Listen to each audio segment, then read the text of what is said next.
Hello student. कक्षा 11 राजनीति विज्ञान। हम पढ़ रहे थे स्वतंत्र भारत में स्थानीय शासन का बैकग्राउंड हमने पूरा पढ़ लिया था। आज पढ़ेंगे 73वां 74वां संविधान संशोधन और स्वतंत्र भारत में स्थानीय स्वशासन कैसे हुआ। इससे पहले हमने जो भी पढ़ा वो आजादी से पहले का था, चाहे वो सभा हो, चाहे वो पंचायती राज हो, लॉर्ड रिपन का हो, 1919 1935 के शासन अधिनियम हो। अब 1947 के बाद स्थानीय स्वशासन कैसा रहा, क्या क्या गतिविधियां हुई, किस प्रकार से कार्य हुआ, बहुत इंपॉर्टेंट फैक्ट है, ये आपको याद रखने हैं। पहला जो आजाद भारत में कार्यक्रम चलाया गया वो चलाया गया सामुदायिक विकास कार्यक्रम।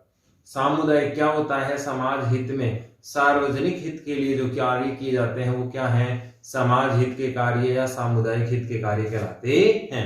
इसमें सभी मिलकर एक साथ काम करते हैं।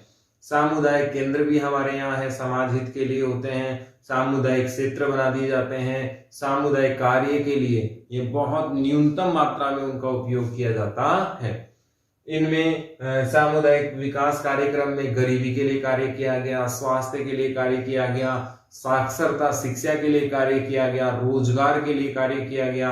ऐसी योजनाएं चलाई गई जिससे कोई भूखा ना रहे, खाद्यान्न योजनाएं चलाई गई, बहुत सारी योजनाएं इस समय लाई गई ताकि निचला तबका, जो निम्न स्तर का जो भारत है, उसके आसानी से सारी चीजें पहुंच में आ जाए। आपको पता हो तो जिम्मेदारी उन्मूलन इसी समय चल रहा था। 1951 में नवी सूची जोड़ी गई और जो किसान मालिक नहीं थे, जो मालिक किसान नहीं थे, उनसे उनकी जमीनें छीन ली गई। वास्तव में जो गरीबी का जो शोषण हो रहा था, गरीबों का जो शोषण हो रहा था, उसके लिए कहीं ना कहीं हमारा सिस्टम जिम्मेवार था।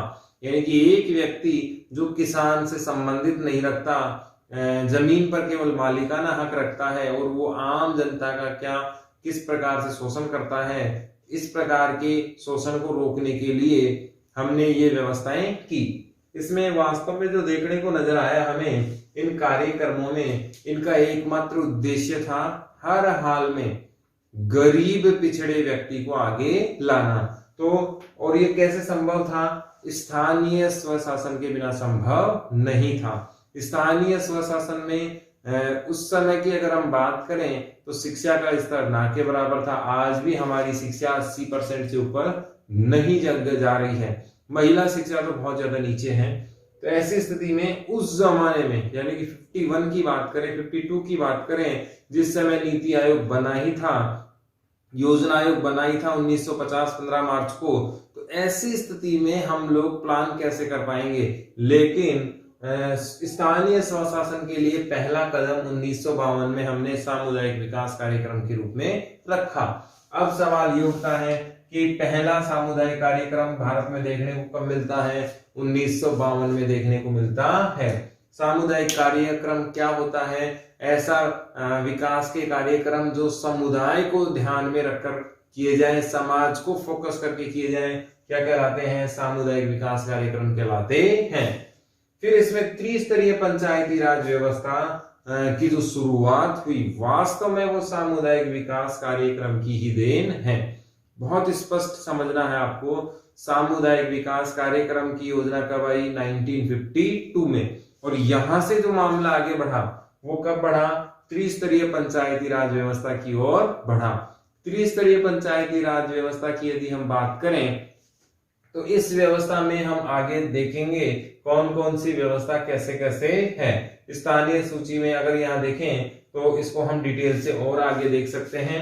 त्रिस्तरीय व्यवस्था कौन कौन सी है इसको हम बहुत डिटेल से देख सकते हैं। इसमें सबसे पहली जो व्यवस्था है वो है जिला स्तर। जिला स्तर पे संस्था जो पाई जाती है वो है जिला परिषद। ये आपको याद रखना है, 12th में भी आपके काम आएगा। और इसका जो लीडर होता है वो होता है जिला प्रमुख। कौन होता है? जिला प्रमुख होता है। फिर मध्यम स्तर या पंचायत समिति से तालुका भी कहते हैं। पंचायत समिति इसका जो स्थान होता है वो पंचायत समिति ही होता है, पंचायत समिति ही होता है। इसे अलग नाम और क्या क्या है, माध्यम भी है, मध्यम भी है, या इसे पंचायत भी कह देते हैं या तालुका भी कह देते हैं, पंचायत समिति। और इसका जो मुखिया होता है वो कौन कहलाता है, प्रधान कहलाता है। निचले स्तर पर क्या है, ग्राम पंचायत।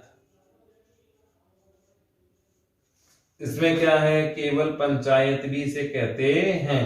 और इसका जो प्रमुख होता है वो कौन होता है, सरपंच होता है। तो ये त्रिस्तरीय व्यवस्था हमारे यहाँ पाई जाती है। आपको बहुत ध्यान से समझना है, सामुदायिक विकास कार्यक्रम का जो अपडेट वर्जन आया, या यूं कहें इससे जो परिस्थितियां बनी, उन परिस्थितियों ने किसको ला दिया, त्रिस्तरीय शासन व्यवस्था को ला दिया, त्रिस्तरीय पंचायती राज व्यवस्था को ले आए। ये त्रिस्तरीय पंचायती राज व्यवस्था कौन सी थी, जिला स्तर, पंचायत समिति और ग्राम पंचायत। जिला स्तर पर कौन होता है, जिला परिषद, जैसे जयपुर जिला परिषद है, सीकर जिला परिषद है, इस प्रकार से। और जिला परिषद का जो मुखिया होता है उसे हम क्या कहते हैं, जिला प्रमुख कहते हैं। मिडिल स्तर पर कौन सी होती है, तालुका या पंचायत कहलाती है। इसमें जो सेंटर होता है, जो मुखिया होता है, जगह होती है, वो कौन सी होती है, पंचायत समिति ऑफिस होता है। और इसका जो लीडर बनता है वो कौन बनता है, प्रधान बनता है। निचले स्तर पर, लास्ट स्तर पर अगर हम देखें तो ग्राम पंचायत होती है। इसका जो सेंटर होता है वो क्या कहलाता है, पंचायत कहलाता है। और इसका जो मुखिया होता है वो क्या कहलाता है, सरपंच कहलाता है। अब यहाँ एक बात बहुत स्पष्ट समझनी है कि त्रिस्तरीय राज व्यवस्था के बावजूद, या यूं कहें इसके तरफ बढ़ने के बावजूद, गुजरात, उड़ीसा ऐसे राज्य थे जो स्थानीय शासन के चुनाव में दिलचस्पी नहीं रखते थे, या यूं कहें कि स्थानीय शासन को वो शक्तियां देना ही नहीं चाहते थे, या उन्होंने दी ही नहीं। इस कारण से स्थानीय स्वशासन वहां पिछड़ता रहा। ऐसे में कुछ राज्यों में चुनाव हो रहे थे, कुछ राज्यों में इसको आगे बढ़ाने के प्रयास किए जा रहे थे, लेकिन कुछ राज्य इसकी शक्तियों को नकार रहे थे। अब ऐसे में ऐसा कुछ जरूरी था कि इसको कंटिन्यूअसली मान्यता मिले और हर हाल में इसका समर्थन होना ही चाहिए था। ऐसा कोई संविधान का प्रावधान अति आवश्यक था। ये चार्ट आपको याद होना चाहिए। इसमें सवाल कैसे आएगा, त्रिस्तरीय पंचायती राज व्यवस्था में पंचायत समिति का प्रमुख कौन होता है, प्रधान होता है। त्रिस्तरीय पंचायती राज व्यवस्था में पंचायत का मुखिया कौन होता है, ग्राम पंचायत का मुखिया कौन होता है, सरपंच होता है।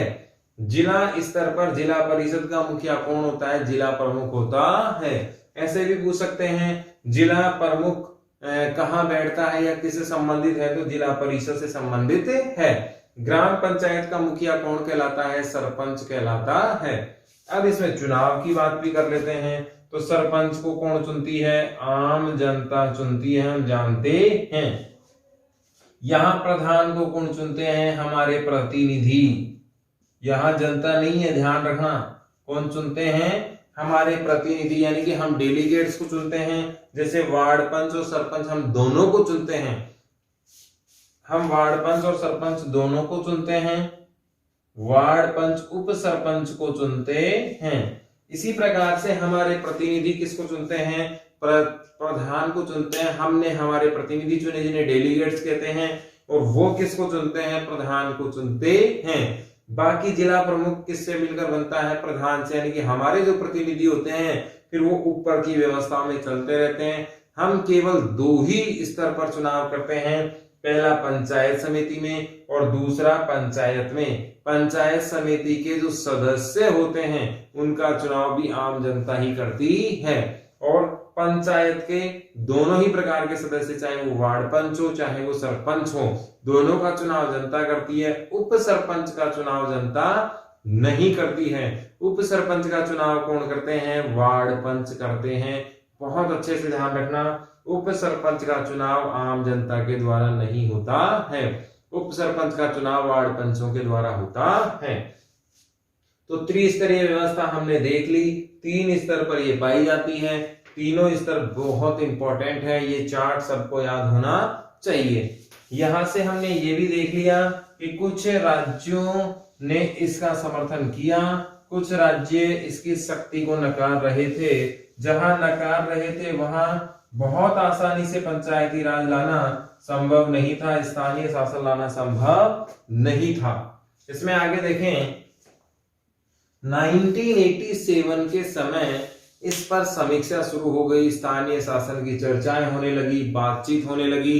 कुल मिला के कहा जाए तो इस पर फोकस होने लगा और लोग बाग इसकी तरफ सोचने लगे कि वास्तव में इस पर ध्यान दिया जाना चाहिए।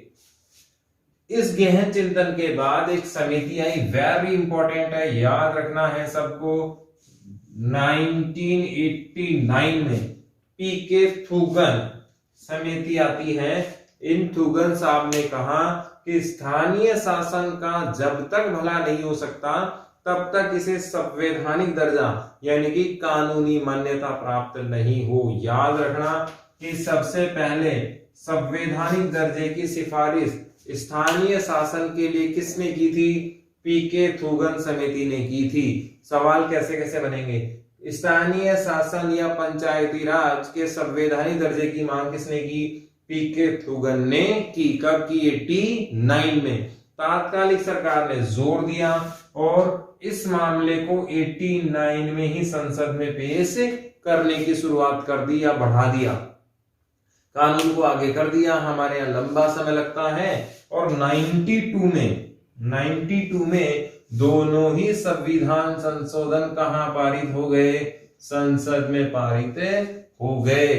फिर से देखना 89 में पीके थुगन समिति का नाम है ये। पीके थुगन क्या है? समिति का नाम है, व्यक्ति के नाम पर यह समिति बनी है। थुगन साहब ने संवैधानिक दर्जे की बात कही, किसे कानूनी मान्यता प्राप्त होनी चाहिए, किसको? स्थानीय शासन व्यवस्था को कानूनी मान्यता प्राप्त होनी चाहिए। संवैधानिक दर्जा कानूनी मान्यता का ही दूसरा नाम है। सरकार ने इसको अमल में लाना शुरू किया और 92 में, वेरी इंपॉर्टेंट डेट है, ये भी याद रखना है, 92 में 73वां 74वां संविधान संशोधन क्या होता है? पारित हो जाता है। पारित का मतलब पास हो जाता है। कहां? भारत की संसद में पास हो जाता है। फिर 93 में 73वां 74वां संविधान संशोधन क्या हो जाता है? लागू हो जाता है। वास्तव में इसे अमल में लाना क्या कर दिया जाता है? शुरू कर दिया जाता है। आपको याद रखनी है ये डेट भी, आपसे पूछा जाएगा 73वां 74वां संविधान संशोधन कब लागू हुआ? तो कब हुआ? 93 में लागू हुआ। स्थानीय शासन को राज्य सूची में शामिल किया गया। अब इसको भी हम डिटेल से देखते हैं। स्थानीय शासन को राज्य सूची में इसलिए जोड़ा गया 243 के तहत, 243 के तहत, ताकि राज्य अपने हिसाब से, अपने क्षेत्र के हिसाब से बहुत आसानी से क्या कर लें? इसमें नियम बना सकें, कानून बना सकें। 29 सब्जेक्ट इससे संबंधित थे। इसमें पेयजल है, ग्रामीण शिक्षा है, ग्रामीण स्वास्थ्य है, सफाई कर्मचारी है, मेले उत्सव, सारी चीजें इसमें जोड़ रखी हैं। बहुत लंबी लिस्ट इसमें शामिल है। अगर आप चाहें तो मैं ये लिस्ट भी आपको बता सकता हूं। इसमें अगर हम लिस्ट को देखें तो एक ये लंबी लिस्ट है। कृषि है, लघु सिंचाई, जल प्रबंधन, लघु उद्योग, ग्रामीण आवास, पेयजल, सड़क, पुलिया, ग्रामीण विद्युतीकरण, गरीबी उन्मूलन, शिक्षा, तकनीकी प्रशिक्षण, व्यवसाय, अनौपचारिक शिक्षा, ध्यान रखना अनौपचारिक शिक्षा, पुस्तकालय है, सांस्कृतिक गतिविधि, बाजार, मेले, स्वास्थ्य, साफ सफाई, परिवार नियोजन, महिला बाल विकास कल्याण मंत्रालय, सामाजिक कल्याण, कमजोर तबके खासकर SC ST जनजाति से, और सार्वजनिक वितरण के कार्य। ऐसे 19 सब्जेक्ट इसमें जोड़े गए। और आर्टिकल कौन सा था? 243। अब राज्यों को देने के पीछे क्या उद्देश्य था कि लोकेलिटी में राज्य ही देखता है, राज्य अपने हिसाब से सारा कार्य इसमें संपन्न करवा लेगा। अब यहाँ एक बात और रह गई, 73वां संविधान संशोधन ग्रामीण प्रशासन से संबंधित है। वेरी इंपॉर्टेंट बात है, याद रखना है। 73वां संविधान संशोधन किससे संबंधित है? ग्रामीण प्रशासन से। और 74वां किससे संबंधित है? शहरी प्रशासन से, ये आपको याद रखना है। 73वां किससे, शहरी ग्रामीण से, और 74वां किससे, शहरी प्रशासन से संबंधित है। ये दोनों बातें आपको याद रखनी चाहिए। जो नगर निगम के जो चुनाव होते हैं वो कौन से संविधान संशोधन के कारण, 74वें के कारण। जो हमारे अभी प्रधान के चुनाव हुए उससे पहले सरपंच के थे, अभी जिला प्रमुख के हैं, तो सारी चीजें किससे संबंधित हैं, ग्रामीण प्रशासन से संबंधित हैं। इसमें अगला बिंदु देखें तो इसमें अगला बिंदु है आरक्षण। इसमें अगला बिंदु है आरक्षण। आरक्षण की बात अगर हम करें तो आरक्षण ग्रामीण प्रशासन में भी दिया गया है। 1/3 आरक्षण की बात इसमें कही गई है। वो किसके लिए, SC ST महिलाओं सबके लिए अलग से बात इसमें की गई है। क्योंकि ये व्यवस्था इसलिए जरूरी है क्योंकि हमारा जो निचला तबका है, पिछड़ा भारत है, ग्रामीण भारत है, इसमें जो असंपन्न लोग हैं उनको शासन में भागीदारी मिलना सुनिश्चित होना चाहिए, या सुनिश्चित करने के लिए ऐसी व्यवस्थाएं की गई हैं। हम जानते हैं बहुत अच्छे से कि निम्न तबके के लिए, दलित पिछड़े वर्ग के लिए, कमजोर वर्ग के लिए चाहे कितने भी प्रशासक आ जाएं कुछ नहीं कर पाएंगे जब तक वो खुद उस शासन में शामिल नहीं होंगे। इसीलिए ये व्यवस्था की गई है, क्योंकि आम आदमी अपने लिए जितना बेटर कर सकता है दूसरे उसके लिए नहीं कर सकते। हमारी समस्याएं हमसे ज्यादा कोई नहीं जानता। तो जब तक पिछड़े वर्ग, दलित या यूं कहें शोषित वर्ग शासन में नहीं आएंगे तब तक हमारे समाज का उद्धार होना संभव नहीं है। गांधी जी ने विकास की जो परिभाषा बताई थी, गांधी जी का जो आधार था विकास का, सर्व समान हित, पूरे भारत का एक साथ हित होना चाहिए, ट्रस्टीशिप का सिद्धांत उन्होंने दिया था।